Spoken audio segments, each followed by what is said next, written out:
Apparently, the majority of the season has been leaked. Now, the crew is still filming, but the plot lines of the major characters have been released in a detailed manner, so detailed in some parts that it seems pretty believable. Of course, we all knew this would happen. It's been happening in previous seasons that have filming outside of indoor studios. It comes with the nature of fans wanting to spoil everything, which is understandable.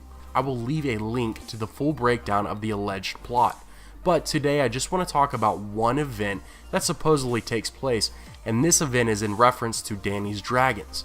Let me throw out a massive spoiler warning to all viewers right now. Everything past this will contain potential spoilers, and I say potential because of course I cannot guarantee that this plot line is accurate, but it does sound very realistic in my opinion. Okay, now that I gave the spoiler warning, there is a major scene that is said to take place where Jon Snow, who by this time has made allies with Daenerys, takes a group of men with him to Eastwatch by the sea. Eastwatch is the easternmost castle by the wall, guarded by men of the Night's Watch. Jon's company is to include the Hound, Beric Dondarrion, Thoros of Myr, Tormund, Jorah Mormont, and Gendry. Their business there is to capture a White, which I presume is to study it and use the knowledge learned to prepare for the coming war. The surrounding areas by Eastwatch are said to be pretty active with visits from the undead. The small group does indeed encounter some undead, apparently led by the Night King. There is a fight against an undead polar bear which kills Thoros of Myr. The rest of the men become surrounded by Whites when Daenerys flies with her dragons, saving most of the men, except for Jon, who is left there to fend for himself. Supposedly, Jon almost dies again, but Benjen Stark, half white, half living, comes to the rescue where he saves Jon and sends him away on his horse. Jon is half dead apparently, meaning that he took some damage, not necessarily half dead like Benjen. But anyway, Jon watches his uncle get destroyed as the horse carries the young king to safety. During this battle, Viserion apparently dies, but then is raised as a White only to be mounted by the Night King. And lastly, in a different event, Viserion is seen carrying the Night King toward the wall, breathing blue flames. Alright, with all the notifications I've been getting on social media about the leak, I knew I should address something, and I figured this would be the most talked about event, so I hope you enjoy that.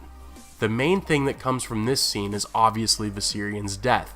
We've been talking about the 3 heads of the dragon theory and potential dragon riders as well. This event, if true, came out of left field because we did not think any of Dany's dragons would die this way, especially before the main battle between the living and the dead. One cool thing to add on to this horrible event will be the fact that we will see ice dragons addressed in the story. We've known from the books that there are reports of ice dragons in the Shivering Sea from sailors, and now we will have full confirmation that this race can exist in the world. I cannot stop wondering what destruction an undead Viserion can cause in comparison to when the dragon was fully alive. Dany will still have Rhaegal and Drogon, the biggest of her dragons, to help with whatever comes in Season 8. I have a feeling the magic and power of the Night King will unearth a massive force to be reckoned with in regards to his command of Viserion. I bet under the control of the icy leader, Viserion will grow super large in comparison to Rhaegal and Drogon. It has been said that ice dragons are much larger than their fire-breathing counterparts. Let me know your thoughts. Lastly, I want to give a shout out to our sponsor for today's video. Geek Fuel has delivered one of the best mystery boxes to date with their exclusive Game of Thrones Dragon Egg storage container in this month's mystery box. I got one and I have it on my desk at home for all my paper clips and rubber bands. Yes, I know, I still use paper clips, and I guess I'm just old-fashioned in that way. What's really cool about it though is that you can double the egg's use as a toothbrush holder for your children or even yourself. If you check them out, be sure to use my link in the description because you will receive a bonus Game of Thrones item in your box. The full link to all the Season 7 plots will be in the description, in case you can't wait any longer for the spoilers. Thanks for watching, have a great day everyone, and I will see you tomorrow.